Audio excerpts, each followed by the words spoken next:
Even if you've never seen a Godzilla movie, you know who Godzilla is. But as kaiju diehards know, Godzilla isn't the only monster on the roster of Toho Pictures, which launched the franchise back in 1954.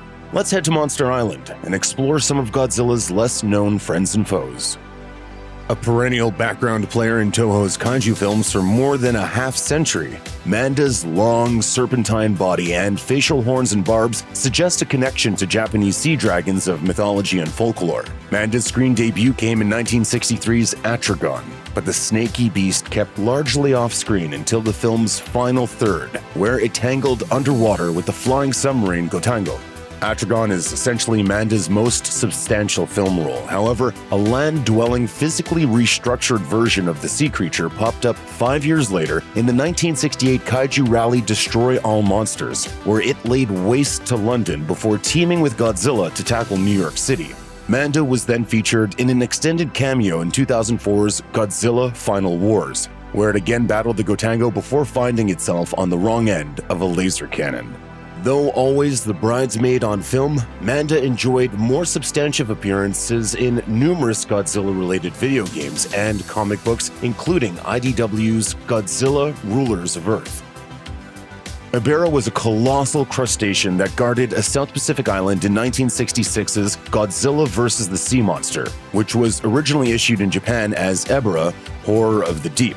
Though a considerable threat to anyone attempting to gain access to or leave the movie's fictional Lecce Island, Ebirah's signature weapon, its elongated claws, were no match for Godzilla, who simply tore off his opponent's pincers and sent the super shrimp back to the ocean depths. Much of Ebirah's subsequent career at Toho seems to have been left in the planning stage. In Sea Monster, Ebirah was originally slated to fight King Kong, but American co-producers Rankin Bass, the stop-motion holiday animation specialists, withdrew from the project, leaving Toho to replace the ape with Godzilla. Ebirah was also slated to appear in Destroy All Monsters, but The Big Lobster was eventually dropped from the script, and the monster's brief turn in 1969's All Monsters Attack, aka Godzilla's Revenge, was simply recycled footage from Sea Monster. Ebirah finally returned to the spotlight in Godzilla Final Wars, though its appearance was anything but flattering, with the creature's attack on an oil refinery being thwarted by the film's mutant soldiers. Kamacuras was actually the name of 3 stupendous praying mantises that menaced both Godzilla and his offspring Minya in the 1967 movie Son of Godzilla. The creatures, impressive marionette creations by the film's special effects director Sadamasa Arikawa, were first glimpsed as man-sized mantises on a remote island before a radioactive storm caused them to grow to more than 50 meters in length. 3 king-sized Kamacuras called Gigantes in the English-language dub of Son of Godzilla then tormented the newly hatched Minya before Godzilla arrived to fry 2 of them with his atomic breath, while the third was dispatched by the island's other monstrous arthropod inhabitant, the spider Kumonga. Single and multiple marionette Kamacuras also appeared briefly in All Monsters Attack and 1972's Godzilla vs. Gigan, before a CGI Kamacuras turned up in Godzilla Final Wars.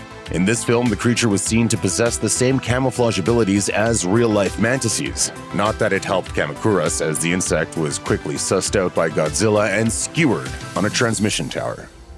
Kamacuras wasn't the only insect bedeviling Godzilla, Minya, and the human stars of Son of Godzilla. Hidden inside a rocky valley was Kumonga, a 150-foot spider with an appetite for anything that crosses its path. Once awakened, Kumonga ensnared Minya and a Kamacuras in its thick, sticky web, which, unlike most spiders, jetted out from its mouth, not its spinnerets, and dispatched the mantis with its creepy stabbing stinger.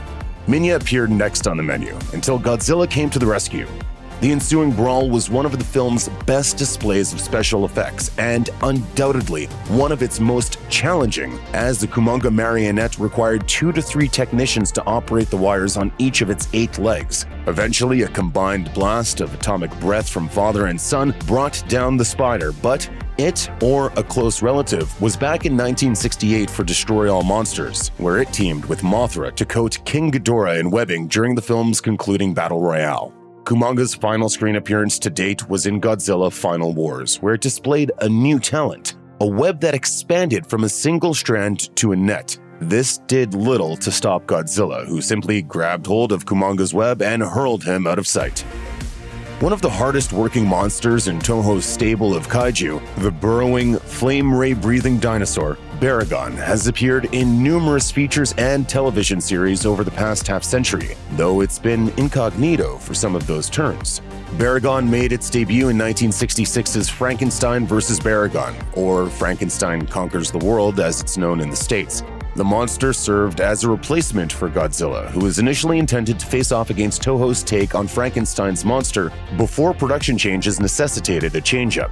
Baragon then returned to Toho for 1968's Destroy All Monsters, though its screen time was limited. Why? Well, according to some accounts, it was due to the monster's most distinguishing feature, its long, floppy ears. The movie's special effects team was concerned that this particular aspect of the head design would make it difficult to execute the monster's showcase sequence, in which it tunneled under and destroyed the Arc de Triomphe in Paris, so Baragon was relegated to the background, while Gorosaurus, a dinosaur from 1969's King Kong Escapes, got the big scene instead.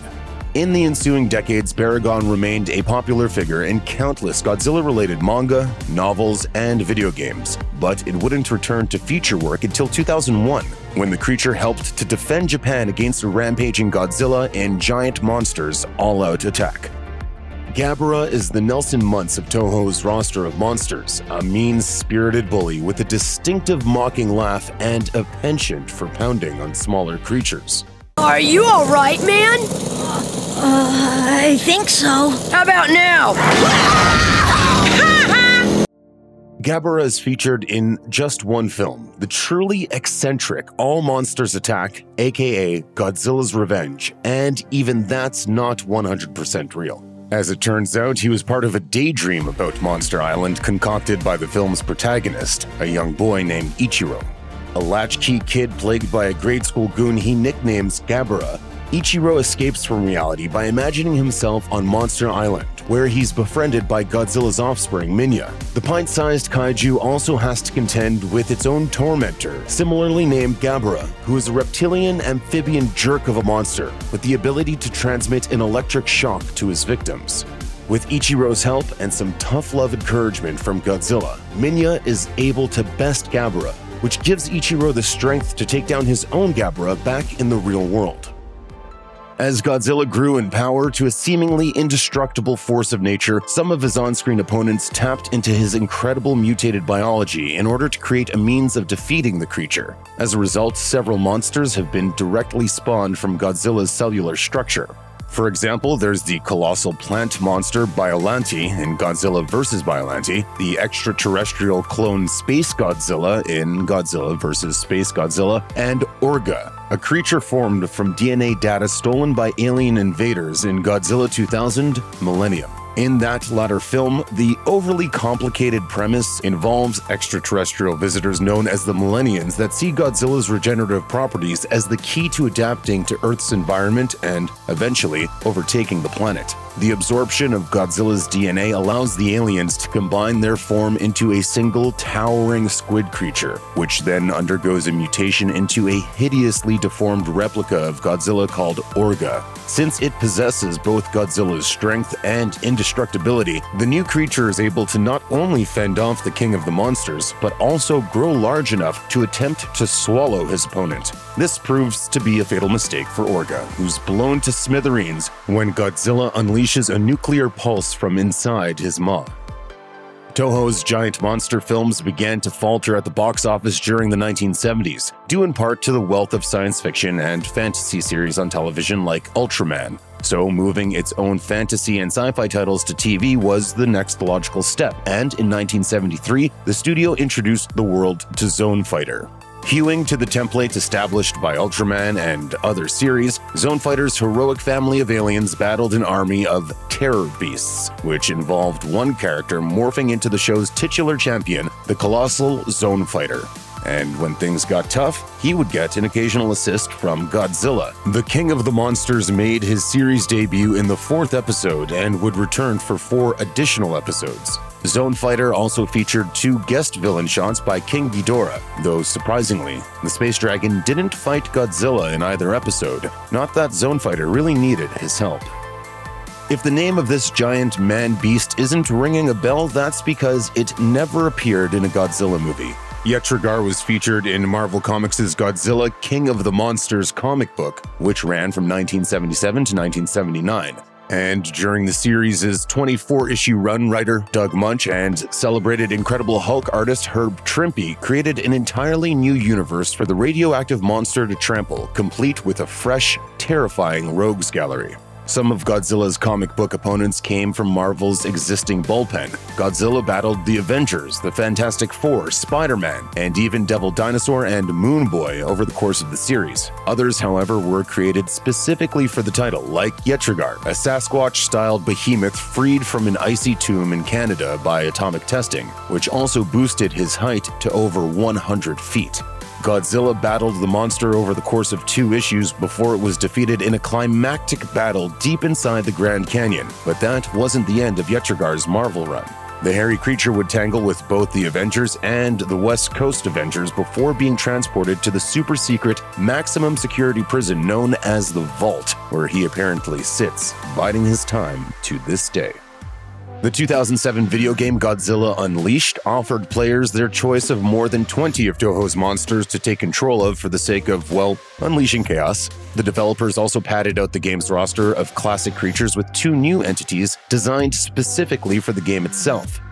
One of them, a bipedal mutant monster called Obsidius that was created from magma and minerals, was included after being selected from a group of 4 possible kaiju by readers of IGN in a 2007 poll. The faceless brute of a creature was given a wide array of abilities, including a lava beam, which is fitting given his original name of Magmouth. In the PlayStation 2 version of the game, Obsidius was also granted the ability to absorb some of the life force from his opponents. Obsidius was the only new monster to appear in both the Wii and PlayStation 2 versions of Godzilla Unleashed, which also remains his sole showcase to date. And that's a shame, because this bizarre creature is pretty awesome. It'll probably never happen, but here's hoping we'll see him on the big screen someday.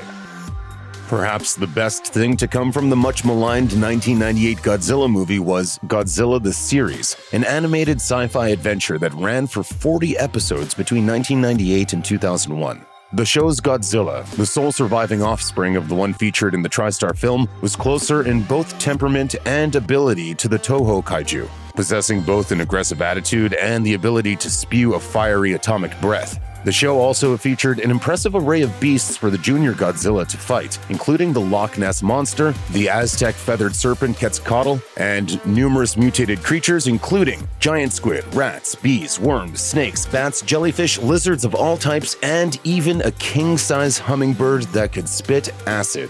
The cartoon Godzilla also enjoyed a romance of sorts with another colossal lizard, a giant Komodo dragon called Komodothorax, and briefly attempted to play house with the creature and its giant egg before their love nest was spoiled by a giant turtle. Check out one of our newest videos right here, plus even more Looper videos about your favorite movies and TV shows are coming soon. Subscribe to our YouTube channel and hit the bell so you don't miss a single one.